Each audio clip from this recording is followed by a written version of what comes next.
Saludos. De parte de la Universidad Nacional Autónoma de Honduras en el Valle de Sula, para la asignatura Introducción a la Ingeniería Eléctrica por parte del Grupo D, en el cual estamos Jefferson Vázquez, Marvin Doblado y Carlos Gómez. Les saluda Marvin Doblado para hacer la presentación del proyecto final de clase.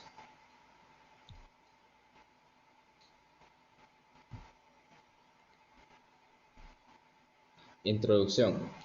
En el presente trabajo se definen los conceptos de corriente y tensión, enunciando las leyes de Kirchhoff, el uso de la corriente continua, describiendo sus principios y exponiendo métodos básicos de solución de circuitos, que determinan la intensidad de la corriente y el voltaje que existe a través de cualquier elemento del circuito, utilizando la configuración del circuito eléctrico en serie, para poder explicar de modo práctico dichos conceptos. Finalmente, se analizará la diferencia entre los resultados teóricos y simulados, identificando dificultades y posibles fallas en el desarrollo del experimento, en el cual se identifican las variaciones entre los datos obtenidos en la simulación y los datos teóricos y su variación con respecto al posible resultado experimental. Objetivos generales: construir un circuito serie para identificar las aplicaciones y funcionamiento. Comprobar los datos teóricos de un circuito en serie con el simulador. Comprobar e interpretar las características de un circuito serie. Objetivos específicos: identificar los elementos de un circuito y la tipografía de sus características principales, realizando un circuito en serie y resolviéndolo por metodologías teóricas, y comparando estos resultados con los simulados en el programa PHET Circuit Construction Kit DC Virtual Lab de la Universidad de Colorado. Confirmar que los resultados obtenidos mediante la ley de voltaje de Kirchhoff y ley de Ohm se cumplen tanto en teoría como en el simulador. Definir las características de un circuito en serie y su comportamiento respecto al voltaje, corriente y circuitos equivalentes. Circuito eléctrico. Un circuito eléctrico es el conjunto de elementos eléctricos conectados entre sí que permiten generar, transportar y utilizar energía eléctrica con la finalidad de transformarla en otro tipo de energía, como por ejemplo energía calorífica, energía lumínica o energía mecánica. Un circuito eléctrico consta de 4 elementos, por muy reducido que sea, en el cual pues el primero sería el generador, que se podría ser una batería, una fuente de energía como tal. Un conductor, que es el que conectaría todos los elementos del circuito. Una resistencia eléctrica, que sería un consumidor, una lámpara, un motor. Y un interruptor, que es el que se encargaría de controlar el encendido y el apagado de los receptores. Tipos de conexiones. En el caso de los circuitos eléctricos existen dos tipos de conexiones principales y una que es la que mezcla esos dos tipos de conexiones. Por un lado tenemos el circuito en serie. En el circuito en serie, una característica que se observa es que cada elemento está después del otro. Solo comparten una de sus terminales y forman un lazo entre ellas. Por otro lado, en el caso del circuito del paralelo, las dos terminales o los dos extremos de cada elemento se comparten entre sí, tal y como se puede observar en los diagramas. En cuanto a la comparación de las conexiones entre serie y paralelo, en el caso del circuito serie, fluye la misma corriente a través de todo el circuito. En el caso del circuito paralelo, las corrientes se derivan y se distribuyen entre cada elemento individual. En el caso del voltaje ocurre lo contrario. En el circuito en serie existen diferentes caídas de voltaje entre cada elemento y en el circuito paralelo el voltaje se mantiene. En el caso del modo de construcción del circuito en serie, si uno de sus elementos falla, eso interrumpiría todo el flujo de electrones y por lo tanto abriría el circuito. En el caso del circuito en paralelo, pues no pasaría esa situación. La resistencia eléctrica, en definición, sería la oposición al paso de la corriente eléctrica, y esa resistencia eléctrica se encuentra tanto en los propios cables o conductores como en los receptores.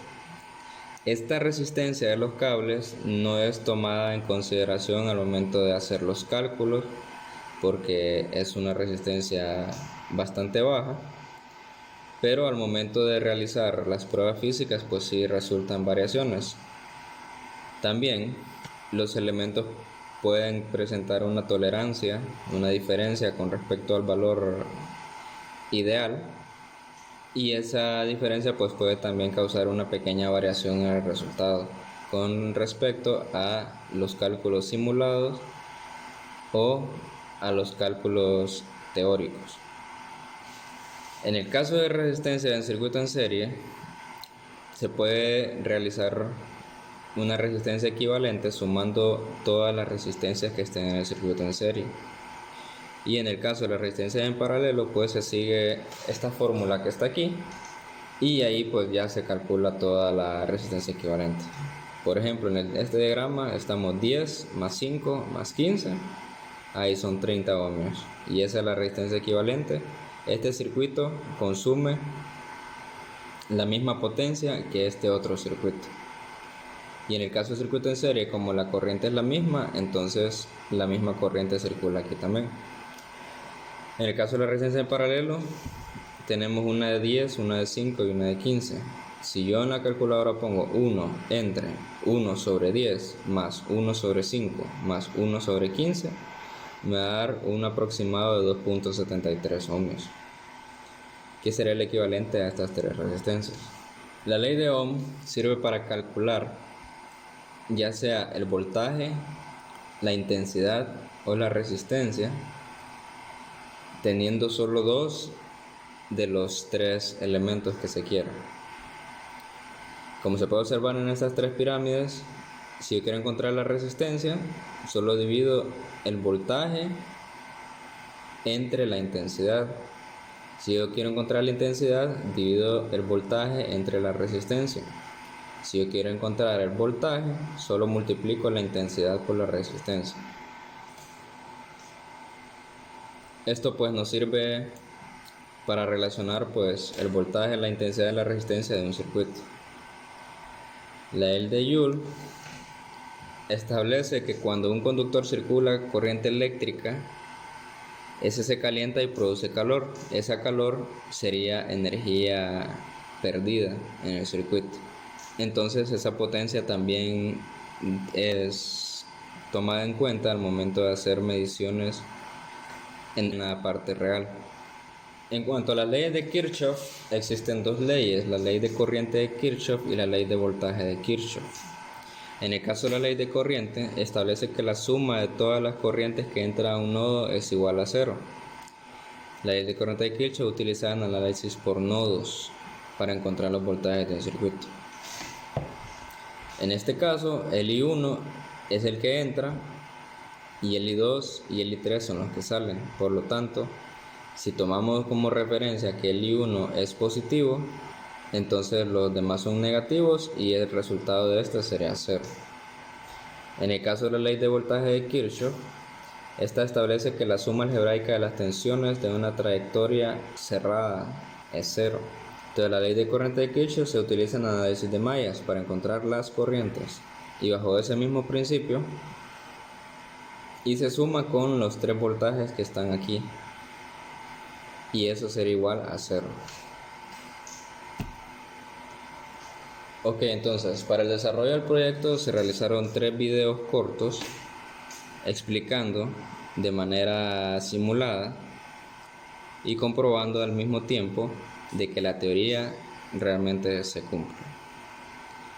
En el caso tenemos este primer video que se usa el mismo simulador PHET en un circuito en serie y se muestran las características de voltaje y corriente.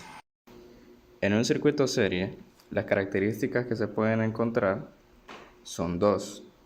La primera es de que el consumo de corriente es el mismo en cada punto de conexión de los elementos. Por ejemplo, entre la batería y la primera resistencia, entre la primera resistencia y la segunda, entre la segunda y la tercera, entre la tercera y la cuarta y entre la cuarta y la batería, el consumo sigue siendo exactamente 0.69 amperios. Por el contrario, en el caso de las resistencias, entre cada punto siempre habrá una caída de voltaje. El primer punto sería la batería, 9 voltios. El segundo sería después de la primera resistencia, ya baja a 6.23. Después de la segunda resistencia baja a 2.77. Después de la tercera baja a 2.08.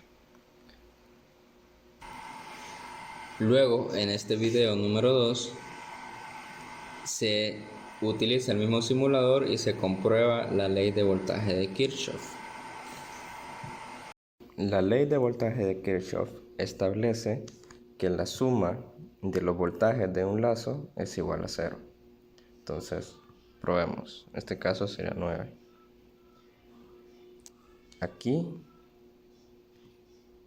serían menos 2.77. Aquí serían menos 3.46. Aquí, en esta otra resistencia, serían menos 0.69. Y en esta última resistencia serían menos 2.08. El total es 0. Entonces, la ley de voltaje de Kirchhoff sí se cumple. En este video número 3, usando el mismo simulador, se obtienen los cálculos para la resistencia equivalente y se confirma de que efectivamente la teoría sí se cumple. Al ser un circuito en serie es posible reducirlo. La manera de reducirlo es sumando todas las resistencias del circuito que estén en serie. En este caso, 4, 5, 3 y 1 ohmio resultan en una resistencia equivalente de 13 ohmios. Y como se puede observar, es exactamente el mismo consumo de corriente para los dos circuitos. Conclusiones. Mediante el uso del simulador aprendimos que las características principales de un circuito en serie es que solo tiene una ruta en la que la corriente puede fluir. Abrir o romper un circuito en serie en cualquier punto haría que todo el circuito se abra o deje de funcionar. En un circuito en serie todos los componentes están conectados de extremo a extremo formando una ruta única para el flujo de corriente. El voltaje se distribuye entre las resistencias, siendo la suma de todos los voltajes igual al total de la fuente. La intensidad de corriente es igual en todo el circuito. También se comprobó que la ley de voltaje de Kirchhoff establece que la suma de las diferencias de potencial eléctrico alrededor de un lazo es 0. Entonces, en un lazo, la energía suministrada por la batería se distribuye entre cada componente. Y como la energía no puede entrar o salir de un circuito cerrado, la ley es una aplicación efectiva de la conservación de la energía. También se verificó que la resistencia equivalente de un circuito en serie de una resistencia es igual a la suma de las resistencias que componen esa rama en serie. La resistencia equivalente es una resistencia que puede reemplazar al grupo de resistencias que están conectadas en serie o en paralelo sin modificar los valores de corriente eléctrica de la fuente. Consumen la misma cantidad de corriente y se reduce o se minimiza el circuito a una sola resistencia equivalente. Pues aquí estarían los anexos, estarían los links de los 3 videos de YouTube y pues las bibliografías. Eso sería todo. Mi nombre es Marvin Doblado. Un gusto haberles dado esta pequeña presentación. Muchas gracias.